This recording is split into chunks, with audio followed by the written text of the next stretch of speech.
नमस्कार मित्रांनो, रब्बी हंगाम 2024 सुरू झालेला आहे आणि मोठ्या प्रमाणात शेतकऱ्यांना प्रश्न पडलेला आहे की रब्बी हंगाम 2024 ची ई पीक पाहणी केव्हापासून सुरू होणार आणि ते केव्हापासून आपल्या पिकाची ई पीक पाहणी करू शकणार। तर त्याबाबतची अपडेट घेऊन आलेलो आहे। तर ई पीक पाहणी केव्हापासून सुरू होणार आणि ते तुम्हाला कशा पद्धतीने करायची आहे सर्व काही आजच्या व्हिडिओमध्ये जाणून घेऊया।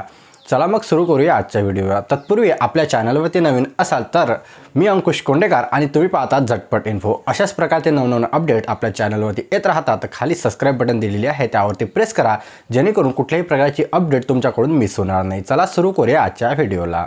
तर मित्रांनो, तुम्ही स्क्रीनवरती पाहू शकता ई पीक पाहणीचा जे परिपत्रक आहे ते काढले गेलेलं आहे। संपूर्ण राज्यात रब्बी हंगाम 2024 पासून ई पीक पाहणी ही डिजिटल DCS मोबाईल ॲपद्वारे तुम्हाला करायची आहे आणि याकरता तुम्हाला केव्हापासून सुरू करायची आहे तर दिनांक 1 डिसेंबर 2024 पासून राज्यातील सर्व गावांमध्ये रब्बी हंगाम 2024 सुरू करण्यात येत आहे। आणि तर शेतकरी स्तरावर ही ई पीक पाहणी तुम्हाला 1 डिसेंबर 2024 ते 15 जानेवारी 2025 पर्यंत पूर्ण करून घ्यायची आहे। त्यानंतर ई पीक पाहणी मित्रांनो तुम्हाला DCS ॲपच्या माध्यमातून करायची आहे आणि जिओ फेन्सिंग असल्यामुळे तुम्हाला तुमच्या शेतातूनच ही ई पीक पाहणी करणे बंधनकारक आहे।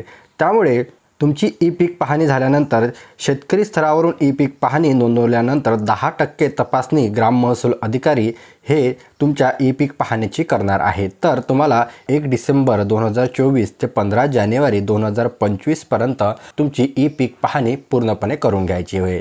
तर मित्रांनो, अशा प्रकारची ही आजची अपडेट होती। अशाच प्रकारचे नवनवीन अपडेट्स आपल्या चॅनलवरती येत राहतात। तर अजून देखील आपल्या चॅनलला तुम्ही सबस्क्राइब केलेले नसेल तर खाली सबस्क्राइब बटन दिलेले आहे त्यावर प्रेस करा आणि अशाच प्रकारचे नवनवीन अपडेट मिळवत राहा। चला भेटूया अशाच एका नवीन महत्त्वपूर्ण व्हिडिओमध्ये।